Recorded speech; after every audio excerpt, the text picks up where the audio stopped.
pessoal que está seguindo, está começando a participar, o pessoal que me falou, Weber, mas o Misael está sem som, é que a gente estava numa ligação de telefone, conversando, não é, e tentando fazer a coisa andar. Então, agradecendo todos que já estão entrando, agradecendo demais nesse projeto que tem um pontapé inicial hoje, que tem como um dos incentivadores o Misael, eu vou explicar por que daqui a pouco, mas Misael, fale novamente, repita o que você falou em questão da acessibilidade que mudou no Instagram. É importante isso também, Misael. E obrigado por estar Weber, neste live aí.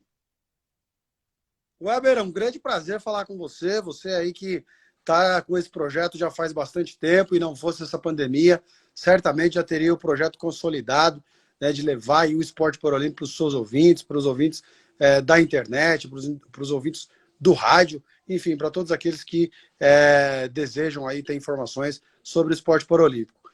Por iniciar, queria dizer aos nossos internautas aí que nos acompanham que essa demora foi muito por conta das mudanças que aconteceram recentes aí no Instagram e que dificultaram um pouco mais a acessibilidade dos cegos, né? Então fica aí o recadinho, pessoal do Instagram, para que possam aí corrigir essas questões de acessibilidade, porque essa ferramenta tem sido fundamental, sobretudo nesse momento de pandemia, colocando as pessoas mais próximas umas das outras, fazendo com que a gente tenha condição aí de levar informação e de estar junto aí das pessoas nesse momento de distanciamento social. Então é um grande prazer falar com você, um grande prazer falar com aqueles que nos acompanham aí ao vivo pela internet.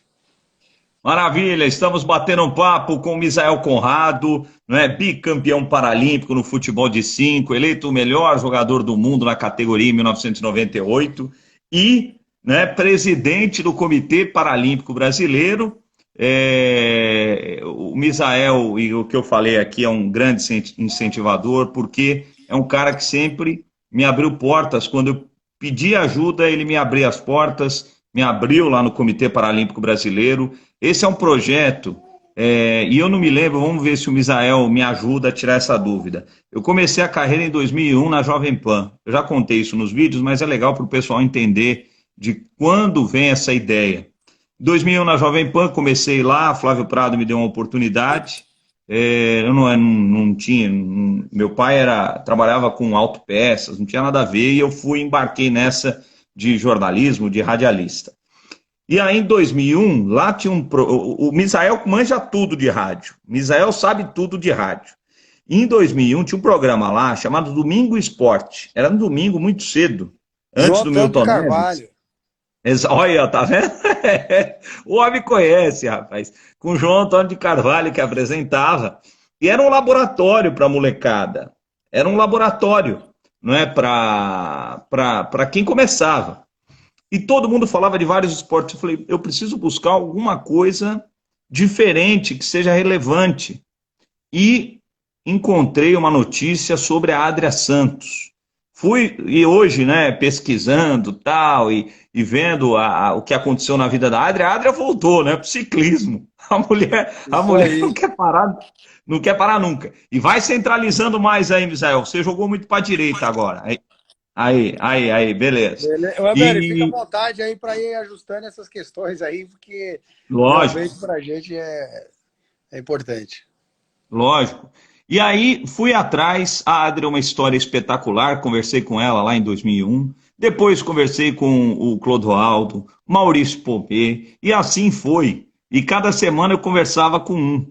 E aí me veio na ideia essa questão de fazer um programa para a inclusão social, para mostrar um caminho através do esporte. Porque o Misael sabe muito melhor do que eu, mas muito mais, de que falta informação, né? E hoje, vendo o trabalho do Misael, eu vejo que o Misael no CPB, à frente do CPB, não está só, o só não é pejorativo, mas não está só preocupado com alto rendimento. O CPB hoje tem um papel de inclusão social. E aí surgiu essa ideia, eu estou dando pontapé hoje com o Misael me ajudando novamente, já me abriu as portas quando eu tentei colocar esse projeto na Rádio Capital. A Rádio Globo se interessou, mas infelizmente o Misael sabe que a Rádio Globo termina agora no dia 31 de maio. Na TV Cultura esse ano bateu na trave, mas vai acontecer. porque quando o servidor está pronto, o serviço aparece. Então, o pontapé inicial é hoje, o Misael está conosco, eu só queria te agradecer, Misael, e falar desse papel do CPB, que trabalha não só no alto rendimento, mas na questão da inclusão social, que eu acho importante. E centraliza aí de novo, Misael, que só estou vendo uma parte do seu rosto. Aí baixa um pouco o celular. Aí, manda bala. Weber, realmente, o CPB, inclusive agora, por ocasião do nosso planejamento estratégico, que foi estabelecido lá em 2017, compreendendo os 2 ciclos, né, até Paris 2024, tem como um dos principais pilares a inclusão da pessoa com deficiência por meio do esporte. Quer seja pela ressonância dos resultados e pela repercussão, que é importante.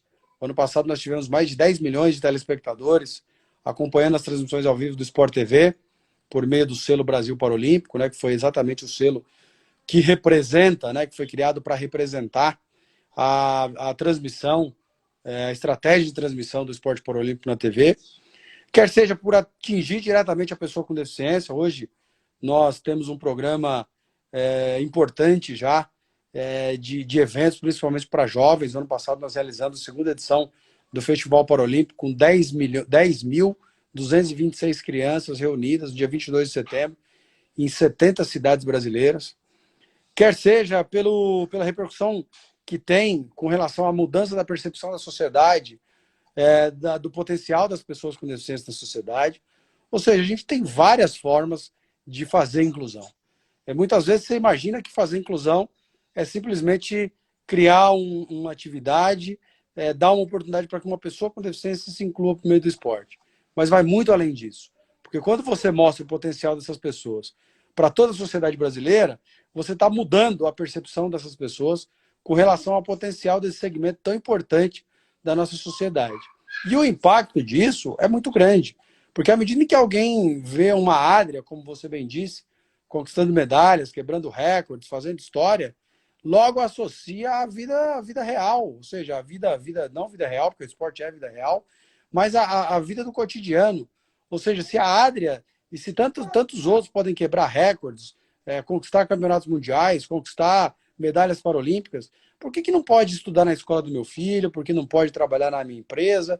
Por que não pode conviver comigo em igualdade de condições na sociedade brasileira? Então, o esporte, nós acreditamos muito que é uma das principais ferramentas de inclusão social à disposição das pessoas com deficiência na nossa sociedade. E o CPB cada vez mais tem trabalhado nessa direção, tanto nos seus processos internos. Hoje a gente já tem quase 25% de todos os nossos colaboradores com alguma deficiência. A gente criou o programa Atleta Cidadão, que deriva, na verdade, do programa de transição de carreira, que é um programa que tem por objetivo oferecer instrumento para que as pessoas que iniciam no esporte também possam exercer de maneira plena sua cidadania. No último edital, nós oferecemos 300 bolsas de ensino superior para os nossos atletas, além de um programa de mentoria e vários outros cursos por meio de parcerias que a gente tem.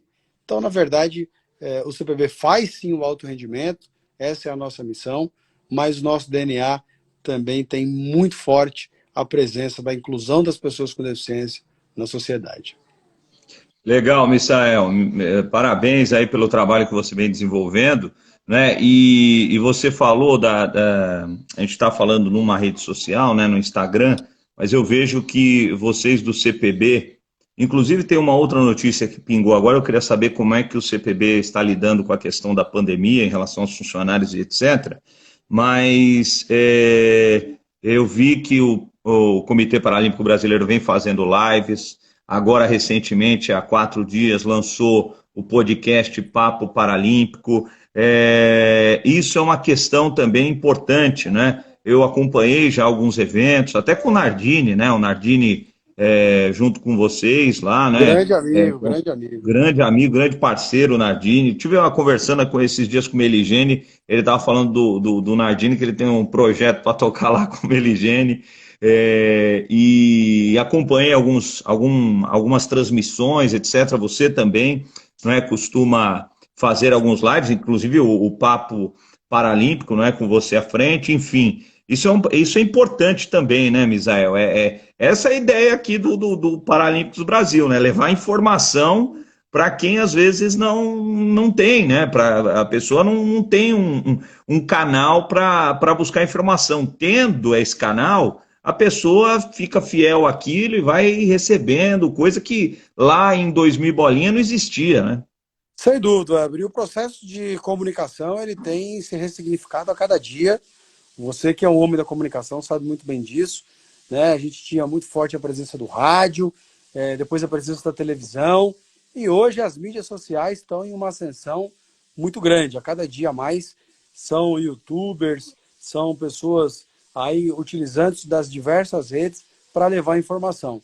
E essas ferramentas têm sido muito efetivas, né? Muitas vezes as pessoas que não acompanham a mídia tradicional, mas que acompanham bastante as mídias alternativas, as redes que agora já estão deixando de ser as alternativas, né? E estão virando Sim. aí a maior parte dos processos de comunicação, né? Se você pegar aí YouTubers com bilhões de acessos em seus canais e conseguindo levar informação por meio desses meios alternativos. Então é fundamental, o CPB tem avançado muito nisso, também nessa direção, temos trabalhado muito com as redes, né? Agora, como você bem disse, com o Papo Paralímpico, nosso podcast oficial do Comitê Paralímpico Brasileiro, CPB presente também em todas as mídias aí que se apresentam e que, na realidade, nos oferece a oportunidade de levar informação sobre o esporte paralímpico para a sociedade. Legal, ó, Misael, o pessoal participando aqui já tem pergunta de um cara que você já ouviu também. Geraldo Nunes está aqui conosco e ele fez uma pergunta aqui, eu já vou passar, mas já acho que já existe, viu? Acho não, tenho certeza que existe, mas é com outro nome. Para atleta Felipe Borges, Cida, o Raimundo Reis Macedo, Luísa Macedo, o Rogério Oliveira, que está falando aqui, convidou a Carol Inarra e a Tabata, que trabalham com inclusão social, Gitauane, Vânia Ucelli, Vânia Ussueli, Vinícius, Thaís Dantas, deixa eu ver quem mais aqui, Evaldo Bra, Daniel Brito, pessoal participando aqui, Roseli Santos, enfim, muita gente participando, a gente agradecendo, o para-atleta Felipe Borges, o Geraldo Nunes. O Geraldo Nunes, trabalhei com ele na Rádio Eldorado, depois se transformou em Rádio Estadão. Geraldo Nunes trabalhou na Rádio Bandeirantes, não acontece, né? E ele me contou uma história, né? Porque, Misael, quando eu falei desse pontapé inicial, que teve de gente que já me mandou mensagem, né, falando, olha, eu tenho meu amigo que luta para taekwondo, tivemos aquele goleiro do São Paulo que está fazendo vela hoje, vai Grande participar. Bruno. Exato. E a Emily Lima, né, que hoje é técnica da seleção de futebol feminino do Equador, está com a gente, que é minha irmã, né? Família aqui dando uma força. Bom. O Josinaldo Souza e o Geraldo Nunes, ele falou que na década de 80 ele falou sobre esportes paralímpicos lá no Acontece da Bandeirantes. Eu falei, então, Geraldo, você foi o primeiro, viu? Geraldo Nunes, que tem uma carreira espetacular no jornalismo, ele falou, ele está falando que a inclusão social é muito importante, que ele sonha com uma lei Rouanet para o esporte, incluindo o paralímpico. Já existe, viu, Geraldo? Leis de incentivo ao esporte paralímpico, né, Aliás, Weber, Misael? um abraço aí pro Geraldo Nunes. Ouvi muito o Geraldo, brilhante profissional aí da nossa imprensa, né? E levando sempre informação de muita qualidade para os ouvintes. Aliás, pessoas como o Geraldo fazem muita gente, como é o meu caso, como foi o meu caso, e o seu, a serem aí apaixonados pelo rádio, né? Verdade. Vamos lá, vamos falar da sua carreira um pouquinho, porque a ideia do Paralímpicos, o que é? Inspirar pessoas. Weber, um Ah, abraço aí também para o Daniel Brito, nosso embaixador da Paraíba em São Paulo. Né? ah, Aliás, Paraíba, um abraço aí para Paraíba, João Pessoa, a mais bela cidade desse país, né? Eu gosto demais de lá. Aliás, essa pandemia aí fez com que a gente deixasse de ter a oportunidade de estar próximo dos amigos. Mais um abraço a todos os meus amigos aí de João Pessoa, Zé Antônio, e ao embaixador de João Pessoa, Daniel Brito. legal. Misael, primeiro vamos falar da sua história, porque a ideia do Paralímpicos é inspirar pessoas também, né, através da história que vocês têm, você, outros paratletas, enfim, inspirar pessoas também. Não é? A mensagem que vocês mandam à sociedade, ela é muito importante. Não é? Mandando um abraço para o Tenório, Judoca, um abraço para o Ô, Tenório abraço, também. Tenório. Esse é peso pesado, hein, Wander?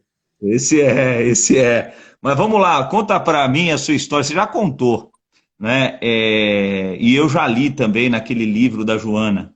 Mas conta a história de como você se apaixonou pela bola, Misael. Antes Não, da com gente falar do seu certeza. período.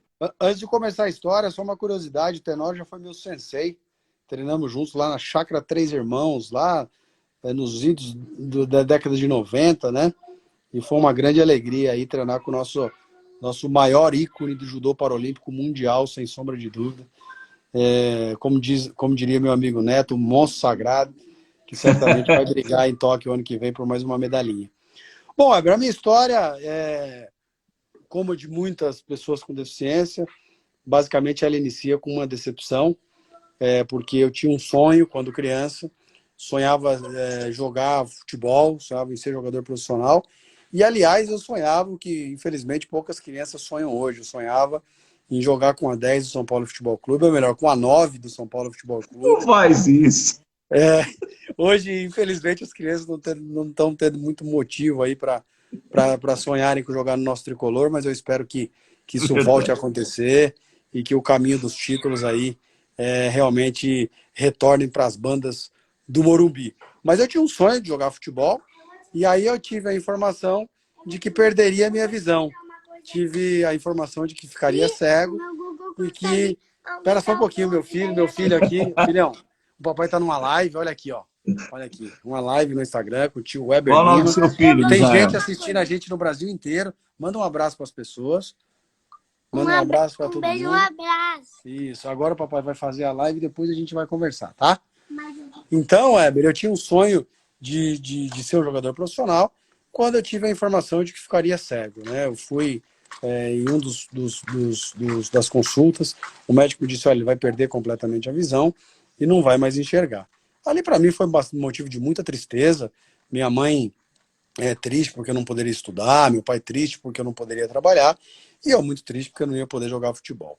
Foi então que o médico, ao diagnosticar a cegueira, me encaminhou para o Instituto Padre Chico, uma escola de cegos. E aí eu estou no Padre Chico, conhecendo as instalações, uma das primeiras coisas que a gente visita é a quadra. Estou passando ao lado da quadra de futebol e ali várias crianças gritando e correndo e o barulho do guiso da bola. E ali eu perguntei para a Freire, escuta, que barulho é esse? O que está acontecendo aqui? Ela me disse, isso é um jogo de futebol. E aí eu devolvo a pergunta, mas isso não é uma escola de cego? Ela disse, e são eles quem estão jogando. Isso mudou completamente a minha percepção do que seria, né, a vida com deficiência visual, a vida com cegueira. Isso foi em outubro de 86. As aulas teriam início dia 16 de fevereiro de 87 e acabou, na realidade, começando no dia 18 de fevereiro daquele ano. E eu, nossa, contava os dias para chegar logo naquele colégio onde eu teria, mesmo sem enxergar, a possibilidade de jogar futebol. Então, ali eu iniciei a minha vida escolar como uma criança com deficiência. Ali eu estava perdendo a visão, né? Eu estava já com os últimos resquícios de visão. Aliás, a última coisa que eu me lembro de ter visto aconteceu uma semana depois que eu entrei no Padre Chico, no dia 25 de fevereiro de 87, e foi exatamente num lance que o Wagner Basílio deu um balão, o Pita ganhou de cabeça e de costas do Ricardo Rocha, e o Careca acertou um sem pulo de esquerda, no ângulo esquerdo do Sérgio Neri. Foi o gol aos 14 minutos da prorrogação, 3-3, e o São Paulo foi bicampeão brasileiro nos pênaltis. Então, essa foi a última coisa que eu vi. E ali começou a minha vida escolar. Eu jogando futebol com as crianças ali do Padre Chico, eu ainda muito, muito jovem, então várias lesões, quebrei o nariz, que ainda tem as consequências até hoje, aí os internautas podem ver um pouquinho torto, quebrei o braço algumas vezes e tal, já jogando com os grandes.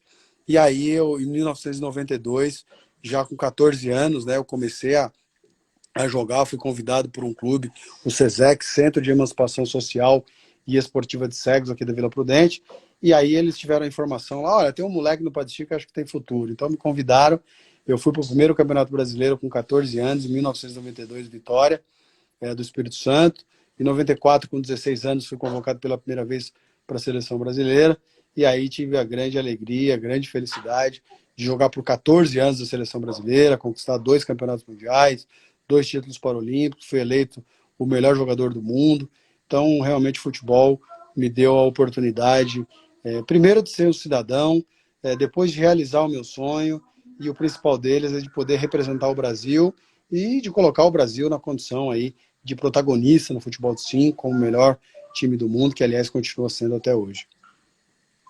Legal, o Geraldo Nunes está escrevendo aqui, falando que na época dele não existia, não é, uma assistência à pessoa com deficiência, ele sonhava em jogar com os amigos no colégio, né, que sempre foi o sonho dele, jogar com a criançada do colégio, mas não existia essa possibilidade para ele na época. Eu quero deixar É, aqui, Weber, o convite para o Geraldo Nunes para conhecer hum, ali as instalações do Centro Paralímpico Brasileiro, que fica ali na Imigrantes, é uma instalação esportiva que, sem dúvida, é uma das melhores do mundo hoje, incluindo as verdade. Olímpicas e as Paralímpicas, 100 mil metros de área construído, com espaço para treinamento e competição de 20 esportes, um hotel para 300 atletas. Foram realizados mais de 300 eventos lá o ano passado.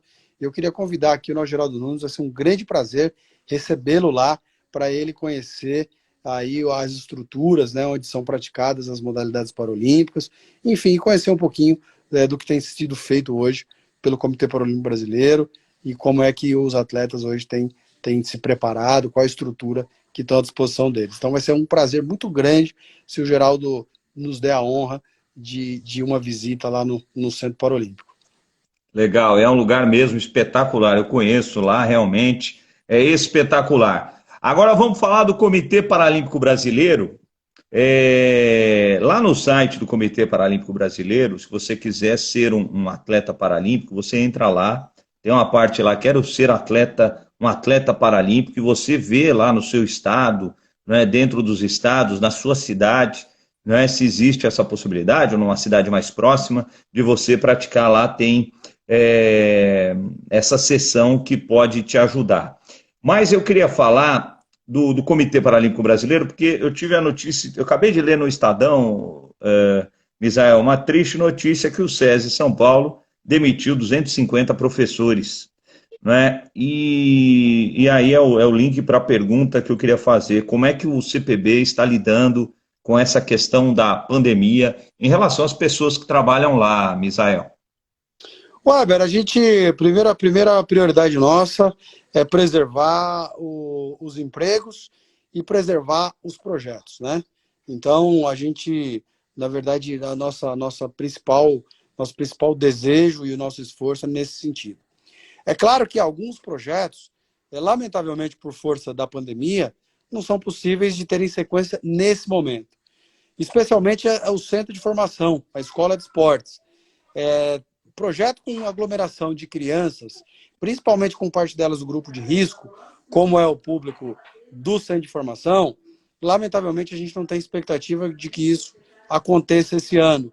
Então a gente Sim. suspendeu até o início do ano letivo de 2021, que é quando a gente espera essas atividades possam voltar.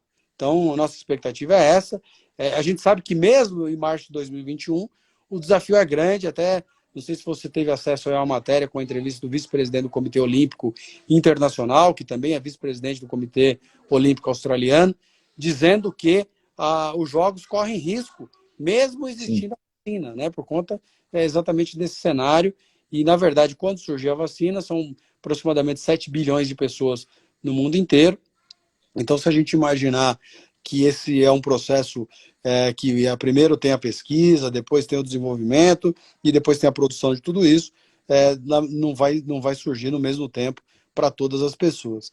Então, a gente suspendeu o centro de formação até março do ano que vem, e aí, lamentavelmente, alguns profissionais a gente consegue aproveitar em algumas atividades, algumas outras atividades, e outros, lamentavelmente, a gente vai contar com eles no momento da volta desse projeto, que a gente tem certeza que vai acontecer, porque é prioridade do CPB. O trabalho com crianças, o trabalho de formação é para o qual a gente tem se dedicado desde 2017, no início dessa gestão, como um trabalho prioritário do Comitê Paralímpico Brasileiro.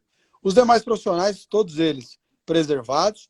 É claro que, se você imaginar que nós tivemos só no centro de treinamento ano passado mais de 300 eventos e hoje a gente não pode ter evento algum, naturalmente que é uma redução muito considerável, né? Então, a gente está fazendo alguns ajustes no sentido de horário, enfim, de dedicação desses profissionais, por força das possibilidades, né? O CT hoje está fechado, não tem qualquer atividade lá, porque a primeira coisa que a gente fez, inclusive antes mesmo das autoridades decretarem a questão do distanciamento, do isolamento social, a gente já estabeleceu isso, porque naturalmente a prioridade é a saúde das pessoas. Mas essas pessoas seguem com a gente e, exceto o centro de formação, a gente vai exatamente preservar tudo aquilo que a gente puder nesse momento e, obviamente, nos preparando para quando as atividades voltarem. Ô, Misael, você teme pelo cancelamento dos Jogos Paralímpicos em 2021, pelos Jogos Olímpicos? Você teme o cancelamento? Porque Tóquio até então tentou segurar, não deu, teve que cancelar, adiar para 2021. E agora começam algumas notícias já a falar num adiamento dos Jogos, né? Tóquio desistindo dos Jogos. Você teme por isso?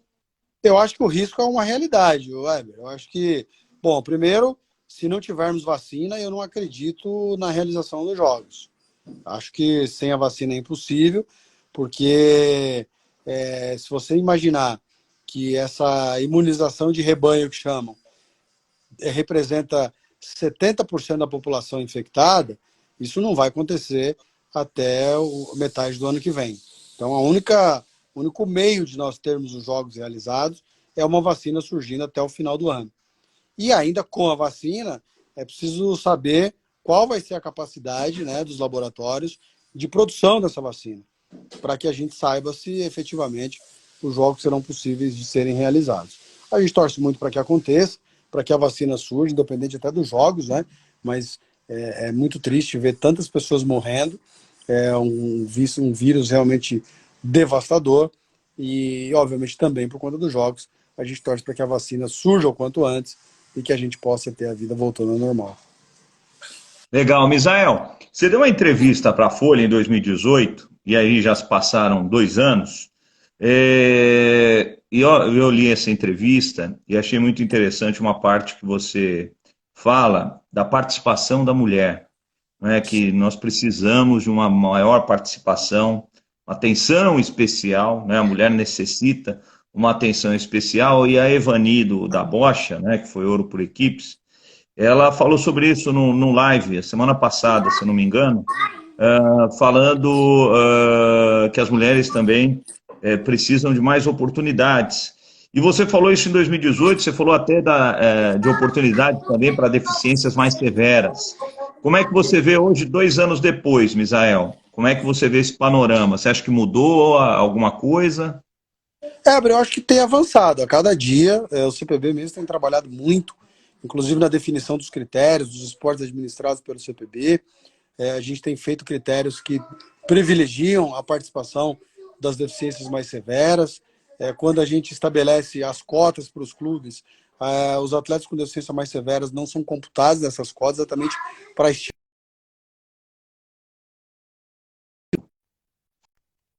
Misael, a participação feminina. Oi? pode ir, Misael. Travou, mas você voltou. Incentivado essa participação das mulheres, né? Infelizmente aí eu acho que tem sim avançado e a gente vai continuar trabalhando para que um dia a gente possa dizer que a participação é igualitária e que as mulheres de fato têm aí as mesmas oportunidades que têm os homens. Legal. Misael, em relação ao CPB, né? O CPB faz um trabalho aí na questão do alto rendimento, tal. A gente falou da inclusão social, mas tem uma coisa muito legal, né? Que surgiu há mais ou menos há uns 10 anos, que são as Paralimpíadas Escolares, né? antigamente, né? Antigamente não, estou falando de quando eu despertei para a questão paralímpica, né, em 2001. Não existia nada disso, né? Como você vê as crianças hoje neste mundo, você que viveu isso quando criança, como é que você vê hoje o avanço ou o número de crianças que participam dessas atividades, né? Porque eu conversei com muitos atletas e eles sempre tiveram dificuldade, né, para sair de casa, porque às vezes o pai e a mãe tem a questão do bullying, né, aquela proteção, e às vezes a pessoa não sai, não pratica esporte e tal, e não tem essa oportunidade. Inclusive esses dias não, né, já faz alguns meses no metrô de São Paulo, eu encontrei uma senhora e um menino, São Paulino, que eu falei para ele, até brinquei com ele, falou, vai ser sofredor, né? Nosso tricolor não vai mais para frente, não tem jeito. Mas ela estava levando o garoto para praticar bocha, né? A bocha em um dos SESC, se eu não me engano, é uma das unidades, né? É uma cena que a gente, pelo menos eu, não via, né? E agora a gente vê pessoas que praticam mais o esporte. A Paralimpíada a escolar veio para ajudar, né? Mas como é que você vê o avanço da criança, o número de crianças que hoje buscam praticar esporte? Weber, isso tem melhorado muito nos últimos anos, felizmente. A Paralimpíada Escolar existe desde 2006 e com um número maior de modalidades, com uma estrutura mais robusta a partir de 2009. Realmente a Paralimpíada foi muito importante para que a gente pudesse difundir essa prática de esporte por crianças, a iniciação esportiva. E a partir de 2017, esse trabalho de formação, de identificação de talento e de oferecimento de oportunidade para o início da prática esportiva passou a ser prioridade do Comitê Paralímpico Brasileiro. Nós passamos a desenvolver o projeto do Centro de Formação, onde a gente atende já mais de 600 crianças de 8 municípios. A gente busca essas crianças nas suas cidades, atende, oferece ali o uniforme, o lanche, atividade esportiva e depois leva essas crianças novamente, isso no contraturno escolar, 2 vezes por semana. Nós criamos também o Festival Paralímpico, que já teve a sua segunda edição ano passado. O ano passado foram 10.226 crianças em 70 cidades do Brasil.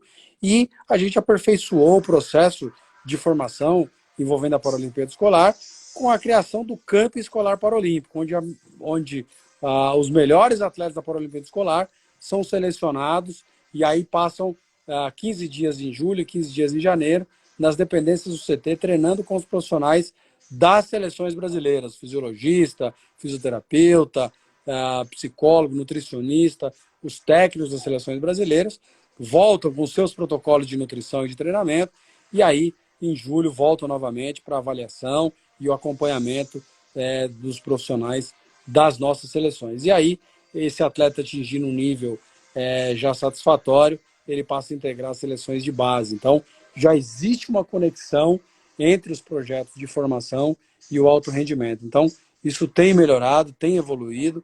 A gente também tem uma outra linha, que é a linha de capacitação de professores de educação física. Nossa meta é capacitar até, pelo menos, né, até não, pelo menos 100 mil professores de educação física até 2025. Já temos mais de 20 mil inscritos aí na nossa plataforma em processo de capacitação. Então, a gente acredita que com isso, certamente vai melhorar ainda mais o acesso da criança com deficiência ao esporte paralímpico, à prática da atividade física. Legal, Misael, estamos na nossa reta final. Vou segurar o celular aqui, porque tem muita gente entrando e tem pergunta. O Oscar Amaranta Veloso, a Tamires RC, Vera Godoy Ribeiro, o Oscar, o Cláudio Romeu, a Ângel, acho que é isso. Ela está perguntando, Misael, como ficam as competições deste ano? Perderemos o ano? Teremos algum incentivo para a continuidade para os próximos anos? Esse ano é complicado, né, Misael? A gente não sabe o que pode acontecer ainda, né? É isso, Weber. Bom, primeiro um abraço aí para todos os internautas que nos acompanham, Amaranta, Vera, Oscar, enfim, todos aqueles que nos prestigiam aí. E, Weber, hoje se tem uma coisa que a gente não tem é o horizonte, né? Infelizmente, não é possível prever o retorno das atividades. Lamentavelmente, o cenário é de bastante incerteza. Você veja que na Europa que o futebol voltou, na Alemanha, aliás, né, que é o único país aí dos que fecharam que o futebol voltou com portões fechados e com um protocolo bastante rígido, né? A Oktoberfest foi cancelada já e que teria sua previsão de realização no mês de outubro. Muita gente dizendo que as atividades com o público voltam só o ano que vem. Então, nesse momento, infelizmente, a gente não tem absolutamente como fazer qualquer previsão. Eu até acredito que o treinamento do alto rendimento possa voltar ainda esse ano, de maneira muito controlada, muito restrita, com um protocolo bastante rígido. Aliás, a gente está em fase final aí, de elaboração de um protocolo que a gente pretende publicar na próxima semana, que é exatamente para subsidiar o retorno de clubes, atletas, enfim, do sistema paralímpico nas cidades em que isso for permitido, em que for possível voltar, para que as pessoas possam voltar com maior segurança. Mas, infelizmente, a gente não tem absolutamente como prever o que vai acontecer, até porque a gente ouve falar aí na curva, né, no pico da curva, que nunca chega. Você veja que ontem foram 1.188 pessoas vitimadas, aí, se não me falha a memória. Então, o cenário realmente é difícil. E, como eu disse, o nosso público tem uma parcela considerável que integra o grupo de risco, né? Então, isso é mais um agravante. Por isso, a gente não tem muito como fazer essa previsão. A gente gostaria que não tivesse parado, mas, naturalmente, é preciso garantir a segurança das pessoas.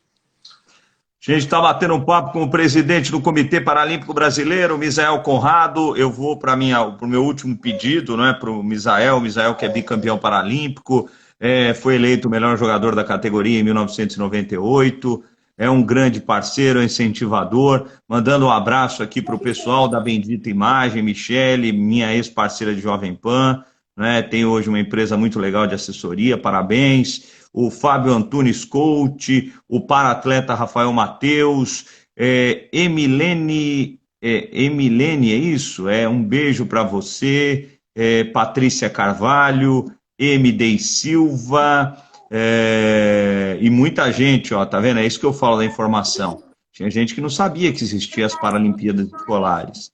Então vai aprendendo, vai descobrindo esse mundo que é espetacular. Misael, para a gente fechar, primeiro te agradecer novamente, né? Quando acabar a pandemia, aí a coisa vai andar melhor, mas é um pontapé inicial do Paralímpicos, um programa que vai trazer o mundo paralímpico, as informações do mundo paralímpico, mas também mostrar um caminho através do esporte para a pessoa com deficiência. E agradecer o Misael da força que ele sempre me deu. A gente fez um piloto na Rádio Capital, falei, Misael, você pode? Posso. Misael, você pode me receber? Posso. E sempre me ajudou. Misael, uma mensagem final para as pessoas, né, nesse momento aí difícil, mas que eu acho que, no final das contas, é necessário para reflexões do mundo e etc., mas a sua mensagem final, Misael, te agradecendo demais pela ajuda. Faber, primeiro é um grande prazer sempre falar com você. Eu aqui te cumprimento aí pelo trabalho, pela dedicação em torno desse projeto, que foi muito bem feito. É muito bom a gente ter o esporte paralímpico na mídia e principalmente com profissionais competentes, como é o seu caso. Então, a gente está aqui à sua disposição e no que depender aí do Misael, do Comitê Paralímpico Brasileiro, pode ter certeza que a gente é muito parceiro aí do seu projeto, viu, meu amigo? E com relação à mensagem, dizer a todos vocês que a gente está num momento difícil, num momento bastante duro, mas num momento em que é importante pensar no futuro. E certamente não existe futuro sem inclusão. Acho que esse momento está deixando algumas lições para toda a humanidade. E uma delas é exatamente essa. Acho que nunca se valorizou tanto a liberdade como hoje se valoriza. Exatamente por esse momento que a gente vive. E deu para perceber que, na verdade, essas diferenças que são impostas a determinados grupos de pessoas, como é o caso da pessoa com deficiência, são coisas inaceitáveis, são coisas que não é possível admitir, e de acordo com os valores que eu acho que estão se fortalecendo com todo esse momento difícil que vive a humanidade, certamente será uma realidade a inclusão, e certamente nós teremos um mundo melhor do que nós tínhamos antes dessa grave crise. E o esporte paralímpico, sem dúvida, também, com toda a resiliência que tem, vai ter força para poder voltar, para poder retomar o seu caminho e, sem dúvida, com os Jogos acontecendo no ano que vem, eu acho que os Jogos serão aí uma mola propulsora para o resgate da resiliência, para a autoestima de todo mundo, com uma bela festa que certamente a gente espera o povo japonês tenha a capacidade de organizar em Tóquio ano que vem.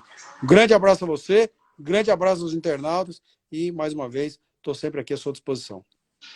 Misael, André Brasil, a quem você dedicou as medalhas do Parapan, né, de Lima, está aqui também conosco, mandando um abração para você. Tem uma galera aqui, viu, Misael? Grande campeão. O André Brasil, que o Misael dedicou as medalhas lá na conquista do Parapan, né? Muito legal. Parabéns aí a todos aí, obrigado, na verdade, a todos que estiveram conosco. Obrigado, Geraldinho, um abraço para você. Ele falou que vai lá, viu, Misael? Vai lá no Centro vou esperar, vai ser uma grande alegria receber o Geraldo lá. Valeu. Misael, obrigado e com novidades eu vou te passando tudo desse programa Paralímpicos, tá bom? Perfeito, Weber. Desculpa aí a câmera aí se entortou em alguns momentos aqui. Provavelmente deve ter acontecido, mas faz parte. Grande abraço. Um abraço e o São Paulo a gente fala outro dia. Um abraço, Misael. Um abraço. Obrigado. Ô, Weber, agora só tem uma coisa nessa pandemia. Até agora, durante a quarentena, o São Paulo não perdeu, né? É verdade. É verdade. São Paulo é imbatível. É incaível e imbatível. É incaível, realmente. Felizmente, ainda podemos dizer. Né? Um abraço. Um abraço. Mandando um beijo aqui para a dona Vera Godoy também, acompanhando. Ela que incentiva demais o basquete em cadeira de rodas. Grande abraço, gente. Obrigado, Misael, novamente. É o primeiro passo do Paralímpicos Brasil. Agradecendo o Misael também, que liberou de utilizar o nome Paralímpicos, né? Porque o Paralímpicos é um nome registrado, né, pelo Comitê Paralímpico Brasileiro. Muito obrigado, galera. Até uma próxima e até mais.